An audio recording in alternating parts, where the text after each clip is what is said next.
Hello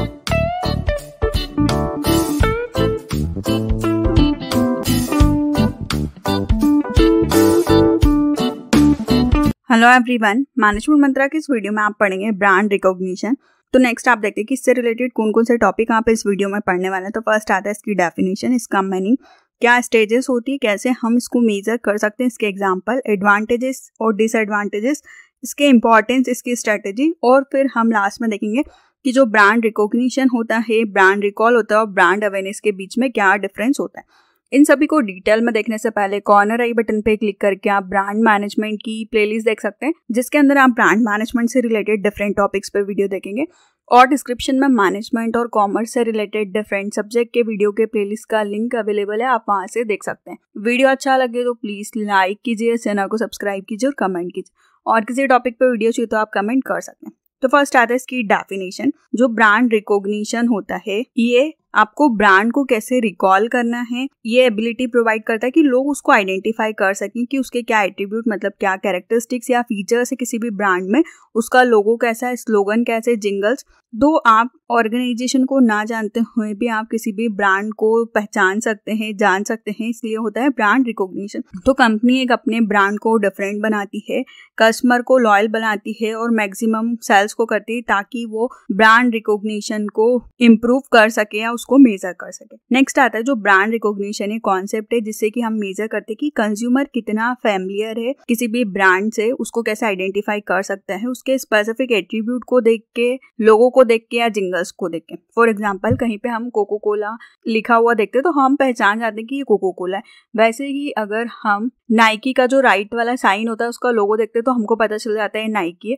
Adidas के हम जो 3 लाइंस होती है, अगर हम उनको देखते तो हमको पता चल जाता है ये एडिडास है। तो ये क्या है, ब्रांड आइडेंटिटी है जिसको कि हम देख के पहचान सकते हैं, ब्रांड को जान सकते हैं कि कौन सी ब्रांड है, उसको हम बोलते हैं ब्रांड रिकॉग्निशन। तो जो ब्रांड रिकॉग्निशन एक कॉन्सेप्ट है कि कैसे हम इंडिविजुअल की एबिलिटी को मेजर कर सकते हैं, रिकॉग्नाइज कर सकते हैं। इसमें क्या क्लू है, कलर है, पैकेजिंग है, लोगो है, जिंगल्स का यूज किया गया। ये सब कॉन्सेप्ट यूज करते हैं एडवर्टाइजिंग और मार्केटिंग के लिए ताकि सेल्स को इंक्रीज कर सके, कस्टमर को और लॉयल बना सके और आपकी ब्रांड को दूसरे से डिफरेंट बना सके। तो इसमें आपको बहुत सारा फंड लगता है, टाइम लगता है ताकि आप ब्रांड रिकॉग्निशन को इंक्रीज कर सके।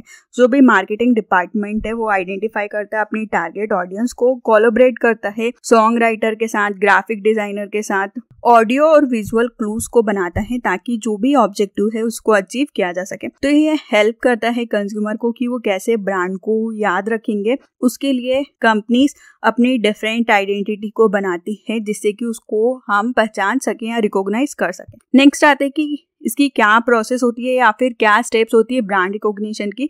तो इसमें 5 स्टेप्स होती है। फर्स्ट है अवेयरनेस, सेकंड है प्रेफरेंस, थर्ड है रेपुटेशन, फोर्थ है ट्रस्ट और फिफ्थ है लॉयल्टी। तो इन सभी को हम डिटेल में देखते हैं। फर्स्ट आता है अवेयरनेस। जो भी ऑर्गेनाइजेशन है वो देखता है कि लोग पर्टिकुलर ब्रांड के बारे में कितना अवेयर है, मतलब वो उसको जानते हैं कि नहीं जानते, उसके साथ फैमिलियर है या फिर अनफैमिलियर है। तो जब भी आपको ब्रांड रिकॉग्निशन को बनाना है तो पहले आपको आपकी ब्रांड के बारे में लोगों को अवेयर करना होगा, जागरूक करना होगा कि उनको पता हो कि आपका ब्रांड है। सपोज कि जॉन ने कुछ एडवर्टीजमेंट रेडियो पे सुना, फिर वही वो ऑनलाइन स्टोर पे उस ब्रांड को देखता है तो वो एसोसिएट कर पाता है, पहचान पाता है कि जो उसने सुना था ये वही ब्रांड है। तो ये क्या बताता है, ऑडियो और विजुअल कंपोनेंट के थ्रू हम क्या कर रहे हैं, वो हाईली ब्रांड की अवेयरनेस को क्रिएट कर रहे हैं या फिर उसके रिकॉग्निशन को क्रिएट कर रहे हैं। सेकेंड आता है प्रेफरल। ये सेकेंड स्टेज होती है। जो भी कंज्यूमर है वो चूज करता है कंपनी के प्रोडक्ट या सर्विसेज को कि क्या अल्टरनेटिव्स अवेलेबल है मार्केट में, डिफरेंट प्राइस, क्वालिटी,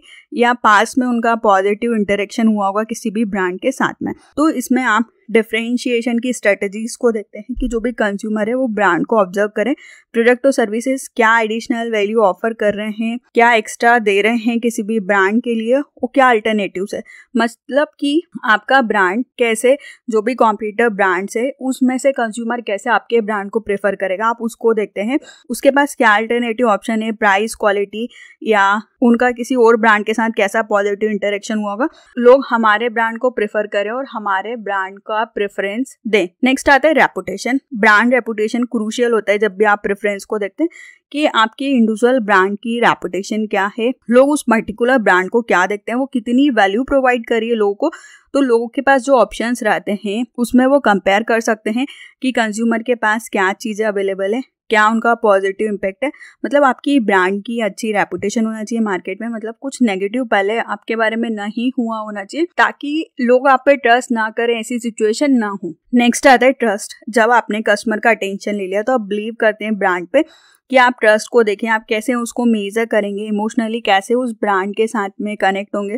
तो ब्रांड का ऑब्जेक्टिव होता है कि हम कैसे उसको अचीव करते हैं, लोगों का ट्रस्ट होना चाहिए आप पे कि हम मेजर करते हैं, हम चैरिटेबल डोनेशन करते हैं, इन्वायरमेंट के लिए कुछ इनिशिएटिव लेते हैं, मतलब लोगों को हम कुछ उनके लिए सोशल वेलफेयर कर सकते हैं ताकि हम उनका अटेंशन ले सकें और उनका ट्रस्ट बिल्ड कर सकें। तो अदर वर्ड्स में बोला जाए तो हम सिर्फ ब्रांड को परचेस करने के लिए ही नहीं बोल रहे, पर उनको अटैच होने के लिए बोल रहे कि वो हमारे पर्टिकुलर ब्रांड पे उनका ट्रस्ट होना चाहिए, उनको लगे कि ये सही ब्रांड है। नेक्स्ट आता है लॉयल्टी। फाइनल स्टेज होती है ब्रांड रिकॉग्निशन की। ये कंपनी को देखना है कि कस्टमर कितना लॉयल है। तो लॉयल्टी बताता है कि कोई भी पर्टिकुलर कस्टमर किसी भी ब्रांड के लिए अगर लॉयल होता है तो वो सिर्फ उसी का प्रोडक्ट खरीदता है, रिपीट मतलब दूसरे ब्रांड का या दूसरा प्रोडक्ट्स नहीं लेता है। तो ये थी 5 स्टेप जिससे कि हम ब्रांड रिकॉग्निशन को बताते हैं। नेक्स्ट आता है how to measure brand recognition, कि हम ब्रांड रिकॉग्निशन को कैसे मेजर कर सकते हैं। तो फर्स्ट आता है जब भी हमने बहुत सारी स्ट्रेटजीज को चलाया है तो बिजनेस में मेजर किया कि कैसे हम मार्केटिंग परफॉर्मेंस को देख सकते हैं रिसर्च स्टडी में। तो रिसर्च एक पार्ट है, पर आप एक्सपेरिमेंट को होस्ट करते हैं, ऑब्जर्व करते हैं पर्टिकुलर ग्रुप की क्या एबिलिटी, आप कैसे रिकॉग्नाइज करेंगे टेस्ट को। तो इसके लिए आप 2 तरीके से जान सकते हैं। फर्स्ट है अनप्रॉम्प्टेड ब्रांड रिकॉल और prompted brand recall. Unprompted brand recall जो भी कंपनी वो इस मेथड का यूज करती है कि इंडिविजुअल किसी भी ब्रांड को लेके क्या सोचता है वो हम जान सकें। तो इसके केस में जब भी हम कंज्यूमर के माइंड में पर्टिकुलरली किसी भी कैटेगरीज के बारे में क्या रिकॉग्निशन है, क्या वो सोचता है, उसको पहली बार में जानने की कोशिश करते हैं। तो इसमें आप देखते हैं कि जो भी कंज्यूमर है वो किसी भी ब्रांड को लेके स्पेसिफिक कैटेगरी के बारे में क्या सोचता है, आप इसमें उनको कोई हिंट नहीं देते हैं और उसके माइंड में पर्टिकुलर ब्रांड के बारे में क्या है वो चीज़ें निकलवाने की कोशिश करते हैं कि वो ऑलरेडी उस चीज के बारे में अवेयर है, उसको जानता है, रिकॉग्नाइज करता है कि नहीं करता है। नेक्स्ट आता है प्रॉम्प्टेड ब्रांड रिकॉल। तो इसमें क्या करता है, कोई भी बिजनेस कंज्यूमर को चांस देता है कि वो उस ब्रांड को रिकॉग्नाइज कर सके। हम उनको कॉम्पिटिटर से कंपेयर करके बताते हैं तो उनको समझ में आ जाता है कि ये कॉम्पिटिशन है, मतलब ये कॉम्पिटिटर है, तो आपको पर्टिकुलर ब्रांड का पता चल सकता है। तो ऑर्गेनाइजेशन इसमें फॉलो करता है स्टेप को कि जो भी कंपनी है वो लिस्ट बनाती है कॉम्पिटिटर की पर्टिकुलर कैटेगरी में, फिर ऑडियंस के नाम को देखती है, फिर ब्रांड के नेम के साथ उनको मिक्स करती है, फिर देखते हैं कि इंडिविजुअल क्या मेंशन करता है किसी भी कंपनी के बारे में, कॉम्पिटिटर के बारे में, वो किसके साथ फैमिलियर है, किसको जानता है। मतलब आप अनप्रॉम्प्टेड में उनके मन में क्या है वो जानने की कोशिश करते हैं, आप उसमें कोई हिंट नहीं देते, पर प्रॉम्प्टेड में आप हिंट देते हैं कि लोग कंपेयर करके बता सके और उसके बारे में आप डिटेल में जान सकें। नेक्स्ट आता है कि क्या एग्जाम्पल होते हैं। तो हम बिना किसी ब्रांड का नेम पढ़े हम उसको आइडेंटिफाई कर लेते हैं। फॉर एग्जांपल जैसे कि एडिडास, तो उसकी 3 स्ट्रिप्स का जो लोगो है हम उसको देख के उसको आइडेंटिफाई कर सकते हैं कि ये एडिडास है। तो ये क्या हुआ कि आपका ब्रांड का एक्सपोजर क्या लोगों से आपको पता चल जाता है कि ये एडिडास है। तो ये क्या हुआ, ब्रांड रिकॉग्निशन। सेकेंड आता है कोको कोला। कोको कोला के नेम से उनकी जो मार्केटिंग थी उसके थ्रू आप देखते हैं कि उन्होंने अच्छा इंटरनेशनल एक्सपीरियंस बना लिया है और उन्होंने स्टोरी टेलिंग के थ्रू अपने ब्रांड रिकॉग्निशन को ग्रो किया है। कंपनी की मैनेजमेंट टीम बिलीव करती है कि कैसे वो लीडरशिप को अपॉइंट करेंगे, कैसे इंश्योर करेंगे कि कंपनी कैसे ऑपरेट करिए, क्या उसकी पॉजिटिव स्ट्रेंथ है। तो आप इसमें जब भी न्यू इन्वेस्टमेंट करें तो आप पर्टिकुलरली आपकी कैपेसिटी को देखते हैं कि आप कितना अपनी ब्रांड की आइडेंटिटी को, रिकॉग्निशन को बना सकते हैं। नेक्स्ट आता है कि क्या एडवांटेज होते हैं ब्रांड रिकॉग्निशन के। तो फर्स्ट है कि कंपनी अचीव करती है क्या कॉम्पिटिटिव एज है और कैसे हम डिफरेंशिएट कर सकते हैं अदर ऑर्गेनाइजेशन से। इसमें आप नए प्रोडक्ट को इंट्रोड्यूस कर सकती है कोई भी कंपनी इजीली। आप इसमें इनहेंस करते हैं बिजनेस की क्रेडिबिलिटी को। इसमें आप मैक्सिमम सेल्स को कर सकते हैं, नए कस्टमर को ला सकते हैं और ब्रांड लॉयल्टी को इंक्रीज कर सकते हैं। नेक्स्ट आता है इसके डिसएडवांटेज। जो भी ब्रांड रिकॉग्निशन है ये कॉम्प्लेक्स प्रोसेस है क्योंकि कंपनी को इसमें बहुत ज़्यादा प्रोडक्ट और सर्विसेज को ऑफर करना पड़ेगा।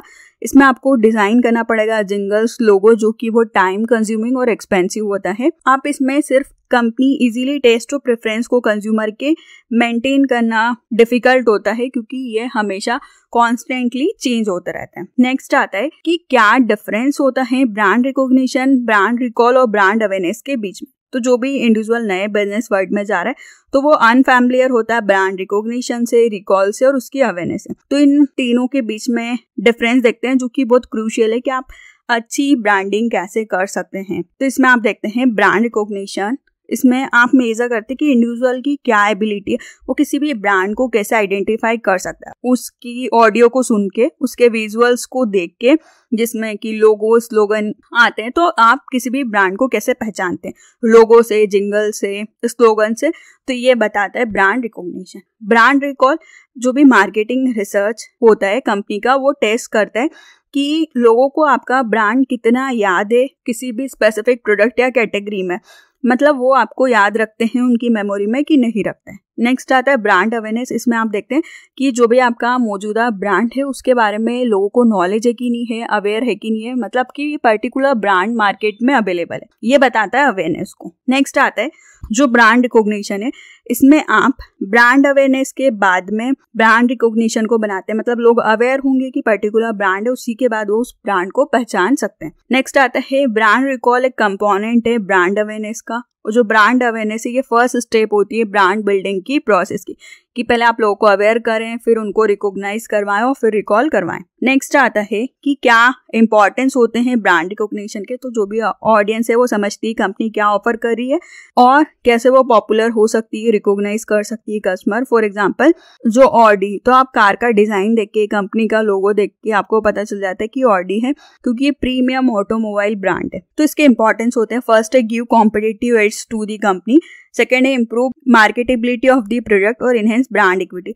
तो फर्स्ट आता है give competitive edge to the company, जो भी कंपनी है रिलेटिवली उसका कितना नॉलेज है, ब्रांड की क्या नीड है, हम कैसे उनका ट्रस्ट ले सकते हैं। तो ब्रांड रिकॉग्निशन प्ले करता है कि आप आइडेंटिफाई करते हैं प्रोडक्ट क्या ऑफर कर रही है डिफरेंट कंपनीज और उनको डिफरेंटली कैसे हम पहचान सकते हैं। कंपनी लर्न करती है कि क्या मार्केटिंग के डिसीजंस है और आप कैसे कॉम्पिटिटर से आगे निकल सकते हैं। नेक्स्ट आता है improve marketability of the product, जो भी अगर लोग आपको जानेंगे, आपकी ब्रांड को रिकॉग्नाइज कर सकते हैं, तो आपकी ब्रांडिंग अच्छी है, मतलब मार्केट में आप हाई प्राइस पे भी आपके प्रोडक्ट को सेल कर सकते हैं और आपका प्रोडक्ट आप प्रीमियम प्राइस वाला भी बना सकते हैं। नेक्स्ट आता है एनहेंस ब्रांड इक्विटी, जो भी लोग हैं वो रिकॉग्नाइज कर सकते हैं ब्रांड को, उसको और वैल्यूएबल बना सकते हैं। तो ब्रांड इक्विटी वैल्यू प्रोवाइड करती है किसी भी ब्रांड को, और ये एक सेपरेट एसेट होती है आपकी, जो कि हेल्प करती है कि लोग आपकी ब्रांड को इजीली परसीव कर सकते हैं। अगर लोग आपको पहचान सकते हैं, रिकॉग्नाइज कर सकते हैं, तो ये आपके लिए बहुत बेनिफिशियल होता है कि आपकी अच्छी रिकॉग्निशन है। नेक्स्ट आता है कि क्या स्ट्रेटजीज होती हैं ब्रांड रिकॉग्निशन की। तो फर्स्ट है understand target audience better, second है build memorable brand association, third है make use of influencer marketing, fourth है develop a unique product packaging, ask for the customer feedback, और लास्ट आता है मेक कॉमर्शियल वर्थ रिमेम्बरिंग। तो इन सभी को detail में देखते हैं। फर्स्ट आता है अंडरस्टैंड टारगेट ऑडियंस बेटर, की इंपॉर्टेंट होता है कि आप डेमोग्राफिक साइकोलॉजिकल प्रोफाइल को देखें कस्टमर की, क्या रिलेवेंट है। आप इसके लिए आप ऑनलाइन टूल्स का यूज कर सकते हैं like Google analytics, Facebook insight. तो ये आपको वैरायटी ऑफ इन्फॉर्मेशन प्रोवाइड करता है लोगों के बिहेवियर, इंटरेस्ट, उनकी लोकेशन, एज के अकॉर्डिंग। नेक्स्ट आता है बिल्ड मेमोरेबल ब्रांड एसोसिएशन, ये एक विजुअल एस्पेक्ट है जिसमें कि ब्रांड को आप लोगो, टैगलाइन, इमेज से जान सकते हैं। तो ये आपको बैलेंस प्रोवाइड करता है कि आप इजीली आपके ब्रांड के बारे में लोगों को बता सकते हैं, कम्युनिकेट कर सकते हैं और उनको आपकी ब्रांड के साथ में जोड़ सकते हैं। तो जैसे कि आप टैगलाइन देखते हैं, जस्ट डू इट, तो नाइकी का है, open happiness Coca Cola, I am loving it McDonald's, और melt in your mouth not in your hand M&M। तो ये क्या बताता है कि आप इनके टैगलाइंस के थ्रू इन ब्रांड से एसोसिएट है और आप इनको जानते हैं। नेक्स्ट आता है make use of influencer marketing, जो भी सोशल मीडिया आजकल बहुत ज़्यादा ग्रोइंग प्लेटफॉर्म है और आप इससे इजीली आपकी ब्रांड को और उसकी रिकॉग्निशन को बढ़ा सकते हैं, उसको प्रमोट कर सकते हैं।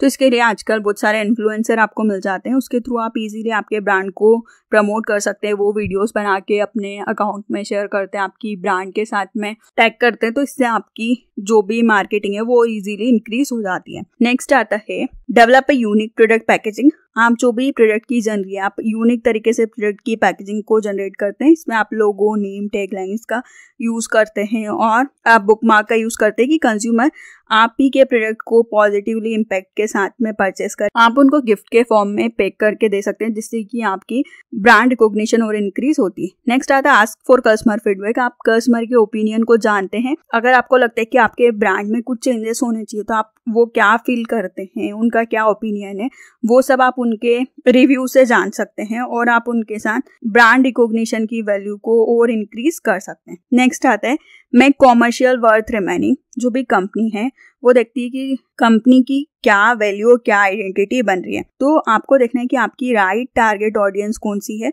आप उनके लिए क्या प्रोडक्ट और सर्विसेज ऑफर कर रहे हैं। तो आप एडवर्टीजमेंट में ऐसे इंस्पायरिंग डायलॉग्स का यूज करते हैं जो कि कस्टमर को याद रहे। तो आपको ध्यान रखना है कि आपका जो ब्रांड है उसको आप कॉमर्शियली वैल्यू प्रोवाइड कर सकें। तो ब्रांड रिकॉग्निशन के इस वीडियो में आपने पढ़ा इसकी डेफिनेशन, इसका मीनिंग, इसकी स्टेज, कैसे हम मेजर करते हैं, इसके एग्जांपल, एडवांटेजेस और डिसएडवांटेजेस, इसके इंपॉर्टेंस, स्ट्रेटेजी और क्या डिफरेंस होता है ब्रांड रिकॉग्निशन, रिकॉल और अवेयरनेस के बीच में। वीडियो अच्छा लगे तो प्लीज लाइक कीजिए, चैनल को सब्सक्राइब कीजिए और कमेंट कीजिए। और किसी टॉपिक पे वीडियो चाहिए तो आप कमेंट कर सकते हैं। Thank you.